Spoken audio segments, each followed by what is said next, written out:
Chloe Weiss is an artist who made you do a double take at maybe the last art fair. She's best known for hyper-realist, darkly funny paintings and sculptures that combine lettuces and become chandeliers and bread become handbags. She's funny. She's also really cool. Cooler than me, for sure. And I mean that like she embodies this idea of the painter, the artist. She invited us into her Manhattan studio, which is also her home, and she's like living this artist lifestyle that is like, it's romantic, and she lives her painting. And I can't possibly explain that better than just telling you to watch this interview, because you'll see exactly what I mean. She is the paintings. She's kind of in them. They're maybe self-portraits in a way. Cool women taking ownership of themselves. This was a good conversation, but I'm not sure I came out of it understanding Chloe's work any more than I did when I went in. But you tell me what you think. Do you think by the end, do you understand her mission?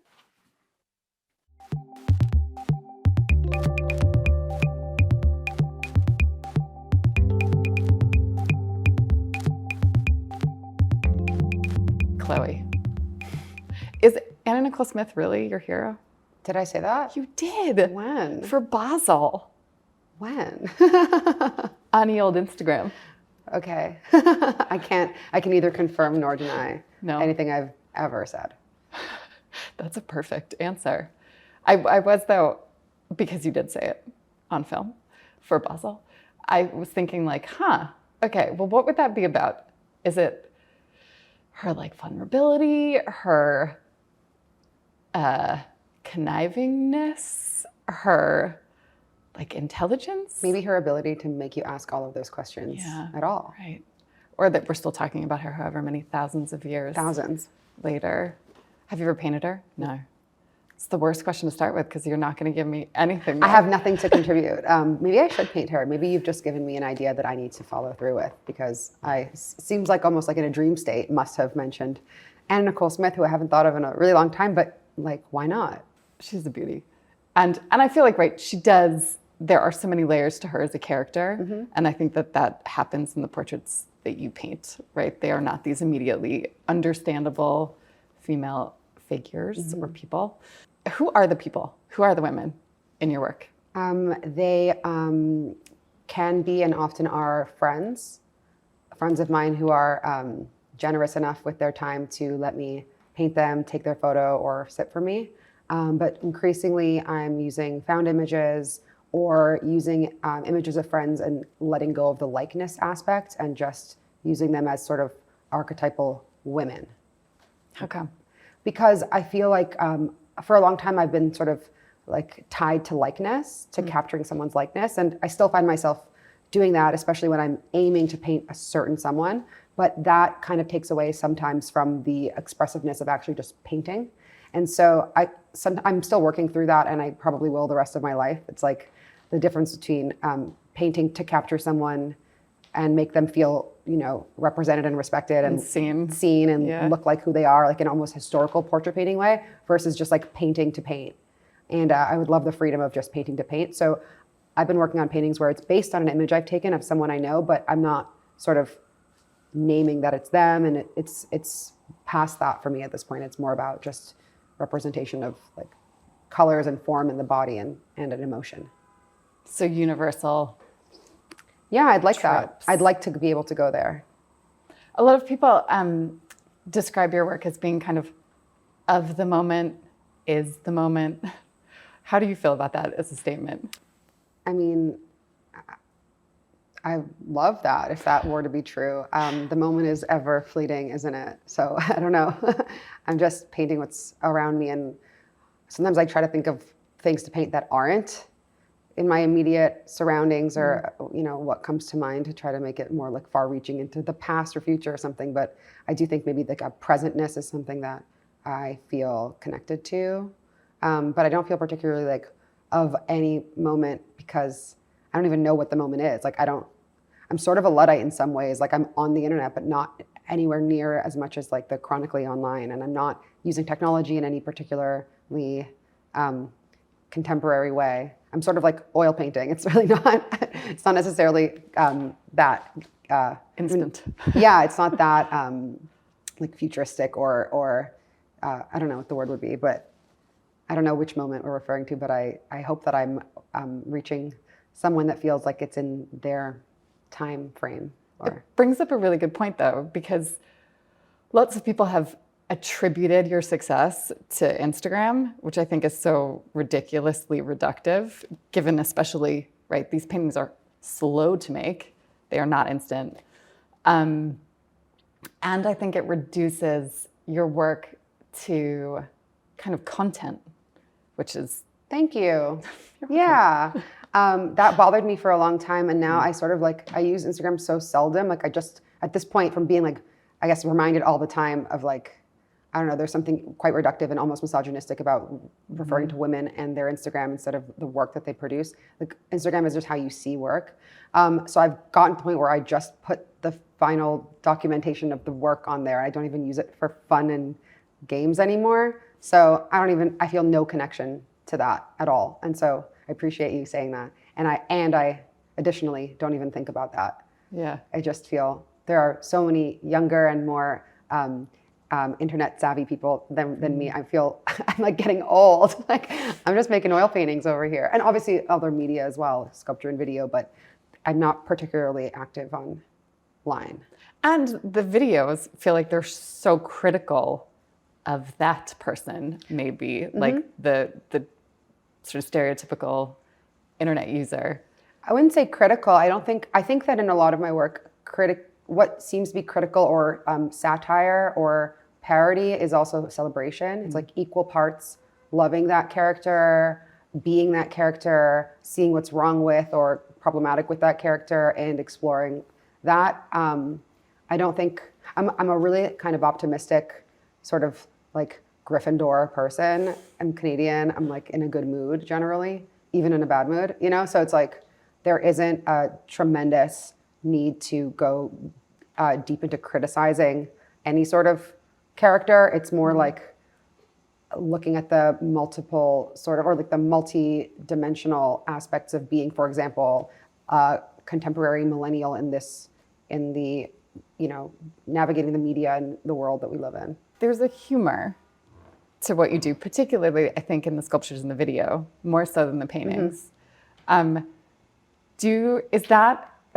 going to ask this as plainly as I intended to, but is that a way to deflect vulnerability? That's a great question. I don't know. Maybe all humor is, okay, now we can get into the like biological necessity of laughter. Like what does laughter do in a social, like biological sense? It like definitely diffuses the potential for violence or chaos. You know, a baring of teeth, which could otherwise lead to aggression, is softened by laughter, and it creates empathy and group connection. You know, there's a necessity for laughter, and so like then to apply that to my work, or you know, just humor in general, it's how we deal with complicated, difficult subject matter. And so, of course, I think all vulnerability can be deflected, as you said, by humor. I think that my paintings are a little bit more vulnerable but I wish that they were funnier. I think that they're quite funny. I try to, when I paint sort of like a glint in an eye in almost like a sad quasi-religious way, I think of that as funny because it's a nod to art history and it's so twee and so sincere. And when I make with the video and the sculpture, I don't think of it as less vulnerable. I just think I have an easier time making it funny than I do. Also, just like humor is a huge part of my work, and if you're a funny person, you make funny work. It comes kind of like, just comes out like that. How did the sculptures start? Because they feel so different. Do they? To me, they do. And sat here, I wondered if we'd see any sculptures, but they do. They feel different to the paintings. So how did the food come first? Did the people come first? What came first? They don't feel different to me, but I totally get why. I've been painting since I was a kid, and I've been painting portraits and drawing portraits since I was born. So that didn't really feel like a choice. It's just something that, like if I could choose my subject matter or kind of like restart everything, I'm not sure I would prioritize portraiture, but that's what I do because I love people and faces. I also love figuration and representation and art history. So for me, the food kind of goes hand in hand with that. It's like my earliest works that I started making are a combination of portraiture, the nude or the figure, and the still life as two of the main sort of genres of art history and the most inescapable. You know, we are consistently surrounded by people and things. And so for me, those are kind of a hand in hand type deal. But the sculpture I started doing, I don't know what year, like 2012 or something. So I had been painting before that. But I started showing the sculpture before I started showing painting because I was more comfortable with the sculpture when I know that I will be, I knew then and I know now that I will be continuing to kind of become more fluent in the language of painting for the rest of my life. Like no painting will ever be as good as the ones that will come in the future. So when I was 22 or something making paintings, I was like, I know I have this in me and I'm going to do this forever, but the sculptures feel more finished right now. So I showed sculpture first, and that's what kind of thrust my work onto this sort of, that was the springboard. And then I started doing shows that had the two of them, and now I need to do both all the time.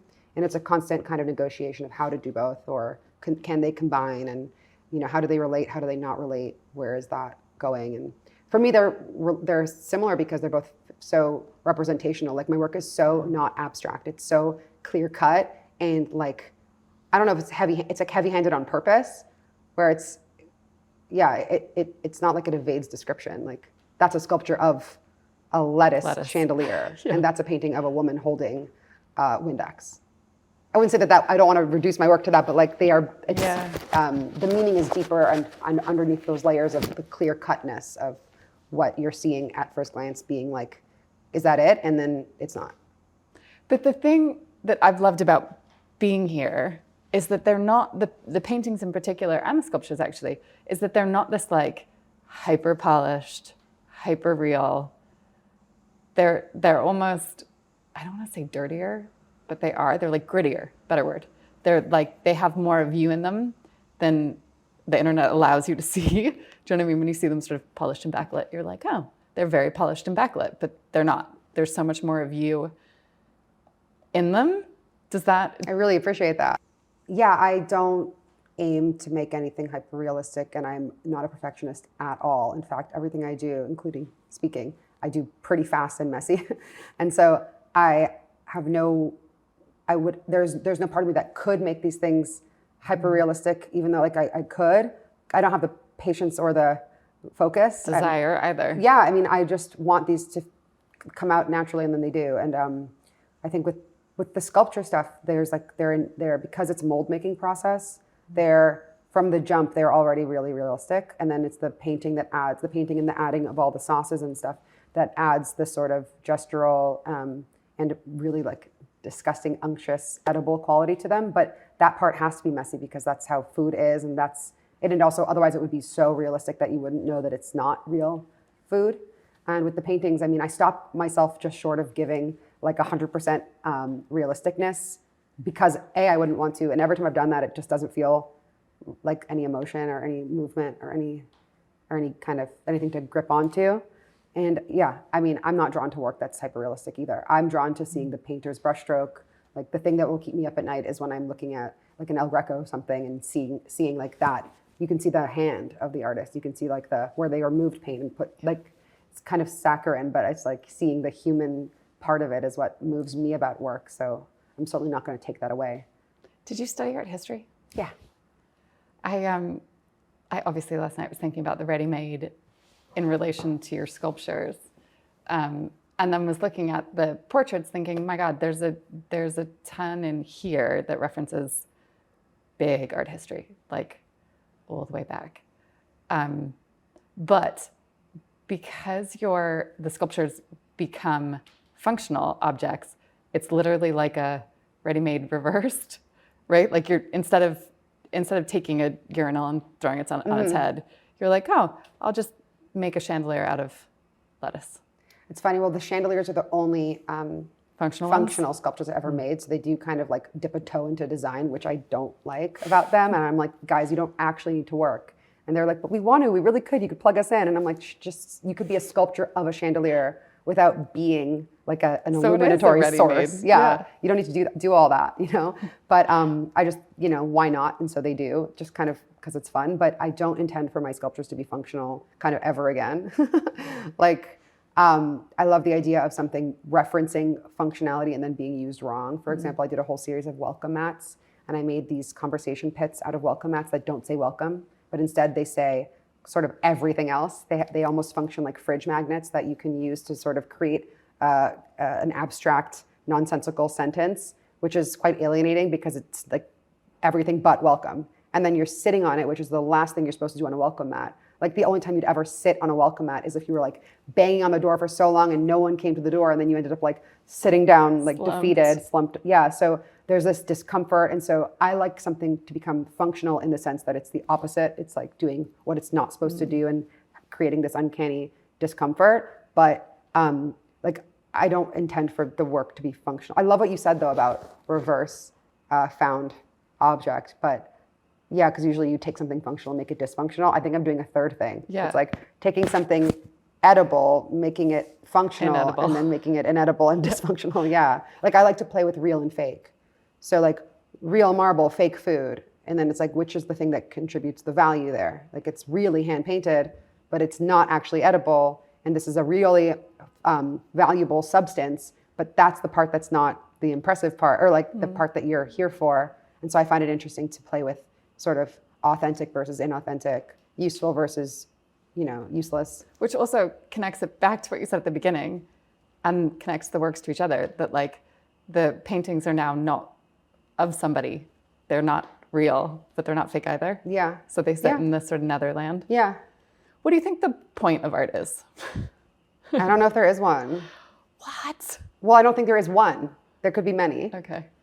I think the point of being human is the meaning of life, perhaps, not that I would know, but is the exploring at all. It's like the anima, or the thing that is like unfathomable, ineffable, unnameable, that language can't do. Although language does a great job at times. We can do a lot with that.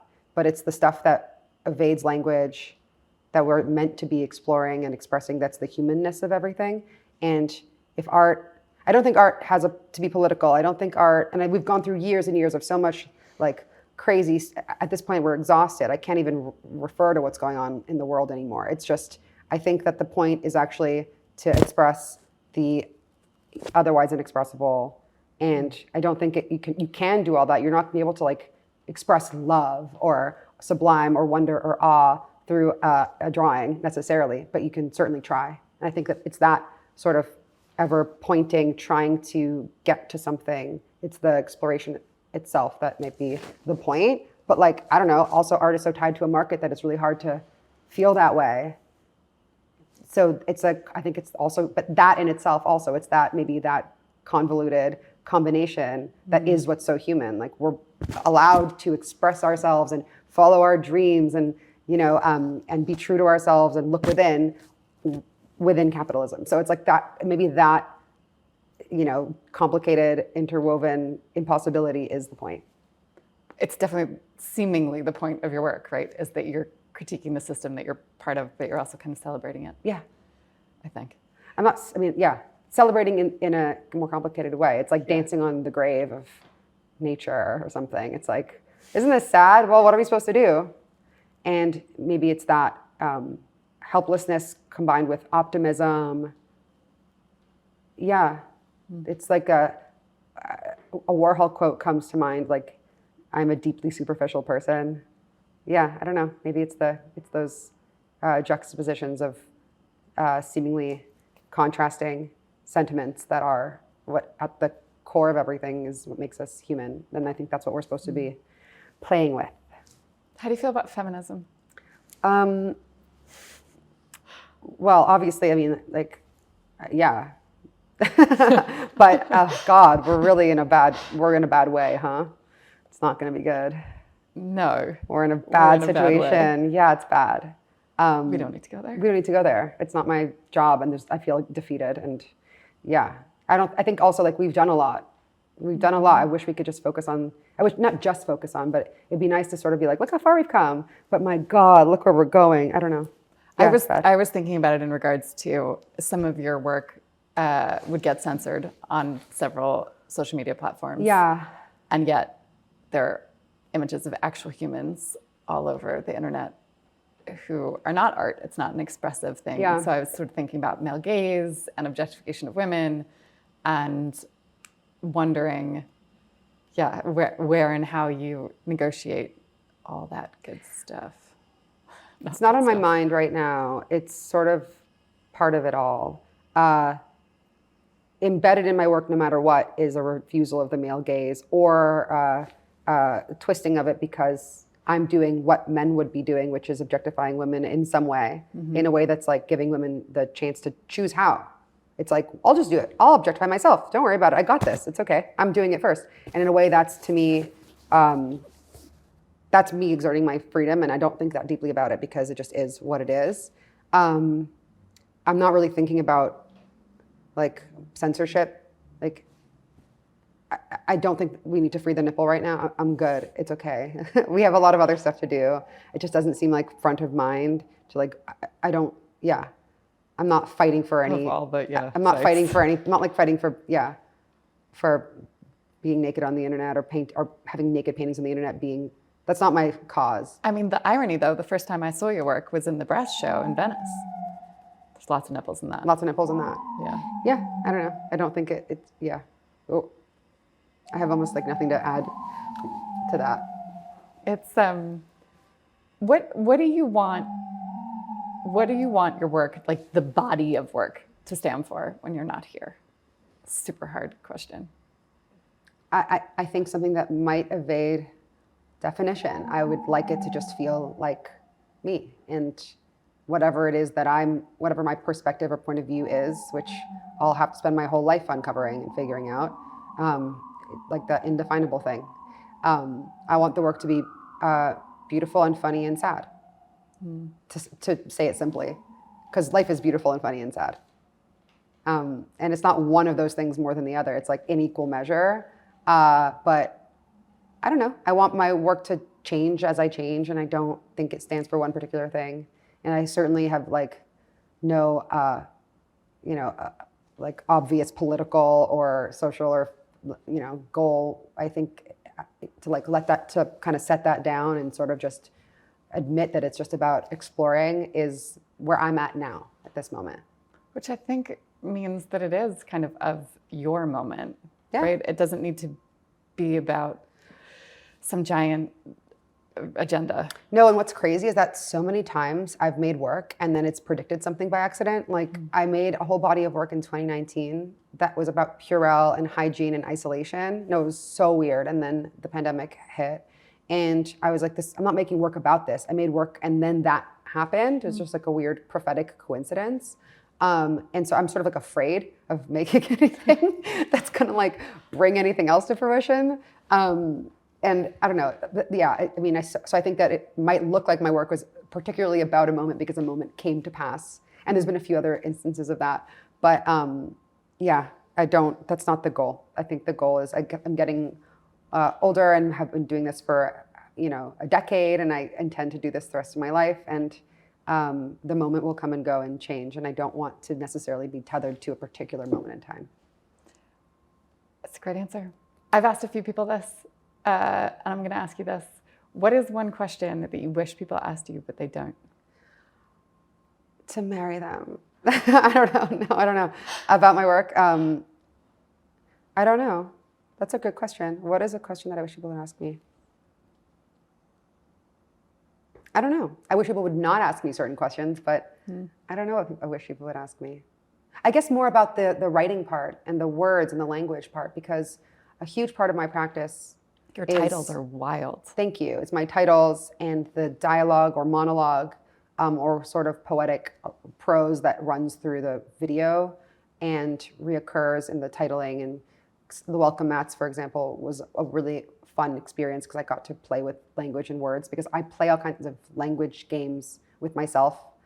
And I almost sort of like sculpt in parts of sentences and fragments of heard, overheard, misheard language, and I kind of cobbled that together into this weird ongoing poem that I work on sort of all year, and then I put it into my video work, and it rears its head in the titles, and that's a part of my practice that I intend to keep going with, but that I think is sort of it's way less obvious because you see the visual stuff and you don't necessarily spend time with the linguistic stuff.